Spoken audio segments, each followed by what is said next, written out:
তো আজকে সকালবেলা বাজার করতে গিয়ে দেখি বড় বড় সাইজের ভোলা মাছ উঠেছে। তো আমি না এখান থেকে 3 পিস নিয়েছি, কারণ 2-3 জন মানুষ তো আর্ধেক আর্ধেক করে খেলে অবশ্যই হয়ে যাবে, তার সঙ্গে বেগুন। তো চলো আজকে তোমাদের সঙ্গে রেসিপিটা শেয়ার করব। তো ভোলা মাছ দিয়ে বেগুন দিয়ে সর্ষে লঙ্কা জিরে আর রসুন দিয়ে এইভাবে রান্না করলে কিন্তু দুর্দান্ত টেস্ট হয়। তো এই রেসিপিটা কিন্তু আমি নিজে থেকে চেষ্টা করেছি করার। কি কি লাগছে সবটা তো তোমাদের প্রথমে বলে দিলাম। আর এইভাবে তোমরা একবার হলেও বাড়িতে ট্রাই করো, এত ভালো হবে কি বলবো তোমাদের। তো প্রথমে সর্ষে আর লঙ্কাটাকে বেটে নিলাম, তারপরে একটু জিরে আর রসুন আর কাঁচা লঙ্কা বেটেছি, ওটাকে রেখে দিয়েছি। আর এই তেলটা বেশি করে দিয়েছি যাতে বেগুনগুলো একটু ডোবা তেলে ভাজতে পারি। তো বেগুনগুলো যখন আমার ভাজা হয়ে যাবে তখন বেগুনগুলোকে আমি এক এক করে তুলে নেব। আর দেখো বেগুনগুলো কিন্তু খুবই নরম আর কচি ছিল, যার জন্য কিন্তু খেতে বেশ ভালো হবে। আর তোমরা চাইলে ষোলো বেগুন দিয়েও করতে পারো, কিন্তু আমার মনে হয় এই বেগুনটা দিয়ে করলে বেশি টেস্ট হবে। তো এই যে দেখো মাছগুলো কিন্তু খুব টাটকা ছিল, একদম তরতাজা। ভোলা মাছ যেমন হয় না খুব নরম, তো এইভাবে বুড়োর তেলে একদম কড়া করে ভেজে নিয়েছি। সব মাছগুলো এক এক করে ভেজে তুলে নেব। তারপরে সেই যে তেলটা বেঁচে যাবে সেই তেলের ভিতরেই আমার রান্নাটা করতে হবে। আর এখানে দেখো কতটা তেল দিয়েছি, তাই জন্য আমি ভাবলাম একটু তেল তুলে রাখি, এত তেলে তো রান্না করা যাবে না। তো দিয়ে দিলাম শুকনো লঙ্কা তেজপাতা জিরে ফোড়নে। আর এর ভিতর যে মশলাটা বেটে রেখেছিলাম কাঁচা লঙ্কা রসুন আর জিরে যেটা বেটে রেখেছি ওটা দিয়ে এখন ভালো করে কষাবো। তার ভিতরে একটু জলও দিয়ে দিচ্ছি, কারণ উনুনে না প্রচুর তাপ, তো তার জন্য পুড়ে যাওয়ার ভয় থাকতে পারে। আর ওই হলুদ দিয়ে দিলাম। এখন নুন হলুদ দিয়ে ভালো করে মশলাটাকে কষাবো যতক্ষণ না পর্যন্ত কাঁচা গন্ধ চলে যাবে। তারপরে যে দেখো সর্ষেটা বেটেছিলাম সেই সর্ষেটাকে না আমি সুন্দর করে ছেঁকে নিয়েছি। ছেঁকে রান্না করলে গ্রেভিটা খেতেও বেশ ভালো লাগে, গ্যাসের প্রবলেম থাকলেও হবে না। তো সর্ষে জিনিসটা ছেঁকে খাওয়াটাই ভালো, কারণ হজমের ব্যাপার থাকে তো একটু সমস্যা হতেই পারে। ওই যে দেখো ছেঁকে টেকে দিয়ে দিলাম। তো এটাকে এখন ফুটবে, ফুটার আগে আমি একটু হলুদ দিয়ে দিলাম। এখন ভালো করে ফুটতেই থাকবে।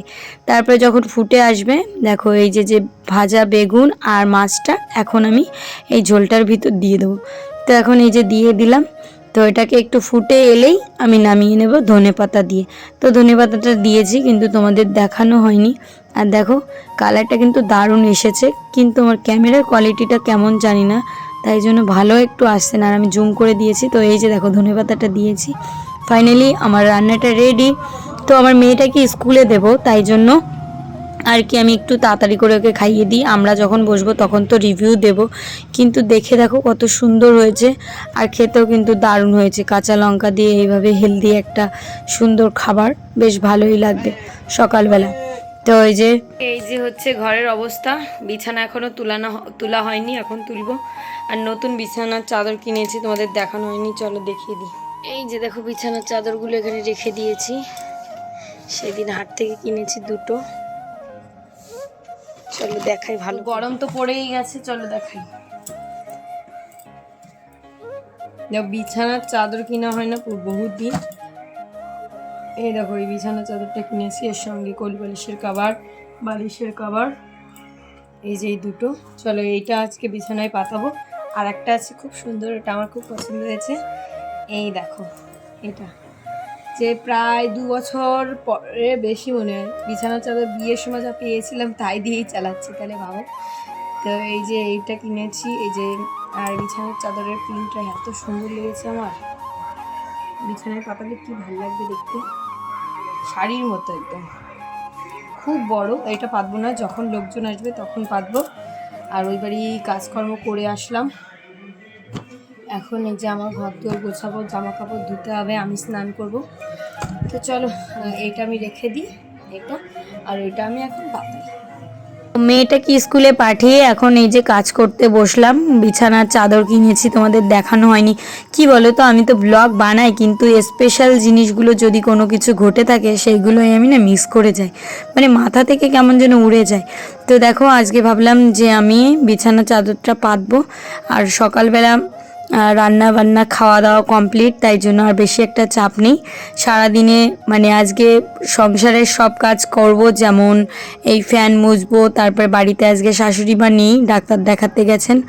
তো আমার শ্বশুরমশাই আছে, যদিও শাশুড়ি মা না থাকলে যে কাজটা বেশি থাকে, যেমন আর কি ঘর দুয়ার গুছানো, তারপরে পুজো দেওয়া, এই জিনিসগুলো তো আমাকে করতে হবে, তাই না? তো বাড়িতে নেই, আর শ্বশুরমশাই তো এগুলো নিশ্চয়ই করবে না, তাই জন্য আমি ভাবলাম যে আমার বেশি দিকে তাকিয়ে লাভ নেই, আমি করে ফেলি। না হলে ওনার ঘরে ঠাকুর পাতা, তো তখন আমার শাশুড়ি মাই পুজোটা দেয়। আর বিছানার চাদরটা কিন্তু গোলাপি কালার, বেশ ভালো লাগছে। কতদিন পরে এই যে একটা শখের জিনিস বলতে পারো কিনলাম। তো কি সুন্দর লাগছে অবশ্যই কমেন্ট করে জানিও, আমার কাছে তো সুন্দর লাগছে। আর কালারটা কিন্তু বেশ ভালোই ছিল। তো জানি না কেমন হবে পরবর্তীতে রোদ্রে দেওয়ার পরে। আর দেখো যতগুলো জামা কাপড় বেরিয়েছে এগুলো এখনই কাচতে হবে। তো সব কিছু রেডি করে নিলাম, ঘর দুয়ার মুছবো। বন্ধুরা আমার বিছানা করা কমপ্লিট, বিছানার বেডশিটটা চেঞ্জ করলাম, এখন আমি জামা কাপড় ধোবো, তারপরে গিয়ে স্নান করবো। এখন বাজে দেখো 1টা, মানে শরীর আর আজকে চলছে না।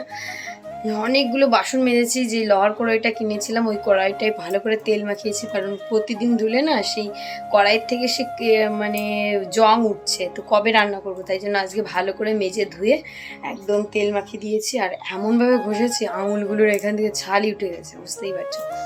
তো চলো জামা কাপড়গুলো ভিজিয়ে দিই, তারপরে কেচে টেচে স্নান করে তারপরে তোমাদের সামনে আসি। দেখো বন্ধুরা এই যে একধামা জামা কাপড় ভিজিয়ে নিয়েছি, এখন আমি ঘরটা মুছে নেব।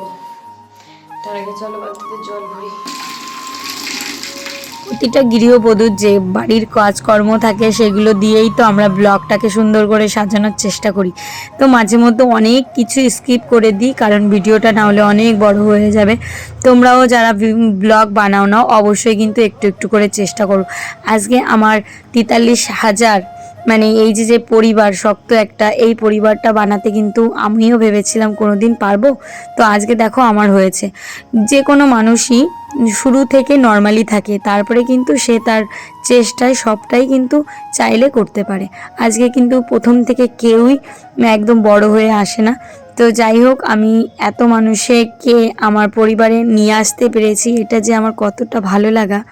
তো 50,000 যখন হবে তখন আমি ভেবেছি একটা ছোট্টখাট্ট একটা ভালো স্পেশাল কিছু করার চেষ্টা করব। তোমরা প্লিজ সাথে থেকো, যেটা যেন আমি খুব তাড়াতাড়ি সেই মুখটা দেখতে পারি। আর সত্যি কথা বলতে কি, ভিডিও করতে ভালো লাগে, ভিডিও দিতে ভালো লাগে, কিন্তু তোমরা যদি রেসপন্স একটু বেশি করো তাহলে আরও বেশি ভালো লাগে। তো দেখো কথা বলতে বলতে আমার সব জামা কাপড় ধুয়ে কাচা টাচা হয়ে এখন আমি এই যে জামা কাপড়গুলো এই ঘরটায় ছিল এইগুলো আর কি ঘরে নিয়ে যাব।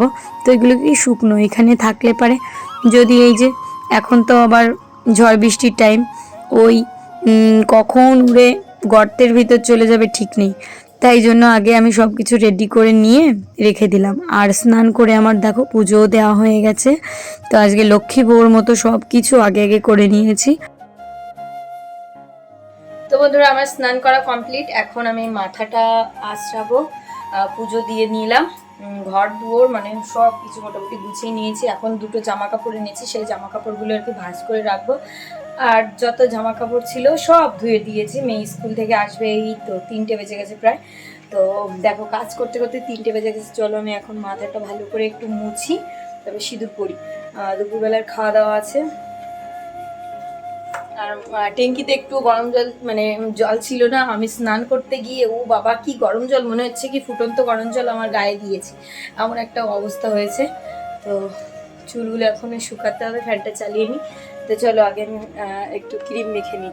এখনও তো ঠান্ডা সেভাবে যায়নি, কিন্তু সেই গরম তো পড়ে গেছে, ঠান্ডা যায়নি, তারপরেও সেই মুখ হাত পা এত পরিমাণে টান ধরে কি বলবো। তো একটু বেলা হয়ে গেছিলো, তার কারণে আমি আগে পুজোটা দিয়ে নিয়েছি, তারপরে আর কি এই যে মাথাটা ভালো করে মুছছি। এখন তেল টেল মাখবো, কারণ এখনও তো সেইভাবে ঠান্ডাটাও যায়নি, তার কারণে মানে ওই যে গায়ে যে একটা খসখসানি ভাব থাকে না সেটা হয়েই যায়। তো তেল টেল না মাখলেও ভালো লাগে না। তো একটু ক্রিম মেখে নিলাম, এখন সিঁদুরটা পরে নেব, তারপরে আমি ফুল রেডি, তারপরে আমি যা কাজ করি না করি। তো বন্ধুরা স্নান করে একদম রেডি হয়ে বসে আছি এখন, মানে এইমাত্র বসলাম। চলো একটু রেস্ট করি, কারণ আজকে অনেক কাজ করেছি, সারা দিন এত কাজ করেছি, এখন আর শরীর দিচ্ছে না, একটু শোবো, তারপরে একটু পরে ভাত খাবো। আর আমার হাজবেন্ড গেছে ওর একটা বন্ধুর দোকান করবে সেখানে, তো সেখানে গেছে। আমাকে না বলেই আমি ফোন করে জানতে পেরেছি যে ও মানে ওর বন্ধুর একটা দোকান খুলবে, সেই জন্য গেছে। তো চলো এখন রেস্ট করি, পরে আবার দেখা হচ্ছে। দেখো বন্ধুরা, এখন আমরা খেতে এসেছি। মেয়েটা স্কুল থেকে আসছে, ওই স্কুল থেকে আসার পরে না ওই সাইকেল নিয়ে শুরু করে। আর এদিকে আমি এই কড়াইটাকে আজকে রেডি করে নিলাম, তেল মাখিয়ে না কড়াইটা দিয়ে রেখেছি। তো তেল তেল ভাব থাকলে না কড়াইটা ভালো হয়ে যাবে। আর এদিকে দেখো মাছের ঝোলটা এখনই আর আর্ধেক আছে, বুঝতেই পারছো কতটা টেস্টি হয়েছে। আর সিঞ্জিনির বাবাকে বললাম তাড়াতাড়ি খেয়ে নাও। এখানে ডিমের ট্রে সেল দিচ্ছে, মানে গরম পড়তে পড়তে ডিমের দাম কিন্তু কমে গেছে। আর এইখানে আছে প্রায় 30টা ডিম, আমার 110 টাকা নিল ট্রে, বললো সেল দিচ্ছি আজকে। তো আমি ভাবলাম নিয়ে আসি, মেয়েটা তো সিদ্ধ খেতে পারবে তাই না, মাঝে মধ্যে ইচ্ছা হলে কিছু বানিয়ে খেতে পারবো। গরম পড়েছে তো ওই জন্য এই দাম। দেখো সাইজগুলো খুব একটা বড় না, তবুও যা আছে ভালোই আছে। এটা রেখে গেলাম, এখন আমি আর বাবার কাছ থেকে টাকা নিয়ে দোকানদারকে দিয়ে দেবো, কারণ বাকিটাকে আমি আর বেশি ভালো লাগে না খেতে, আর খাইও না। কি বলি, খেতে ভালো লাগে না বলছি, খাই না। গাছের কলা একটু মাপতে আসলাম, দেখি। ও তাই ভিডিও করতেছে? হ্যাঁ কয়েকটুকুন হবে, দেখাও না। 2 কিলো পুরো একদম, তাই তো? বলছি কি কত করে নিল? 20 টাকা নিবা তুমি? আমি এনতে দেবো না, ওদেরটা আছে। তুমি কয় কিলো নিবা? 20 টাকা কিলো না বাবা। হ্যাঁ ভীষণ মিষ্টি, 40 টাকা দাম আছে, পুরো 2 কিলো আছে।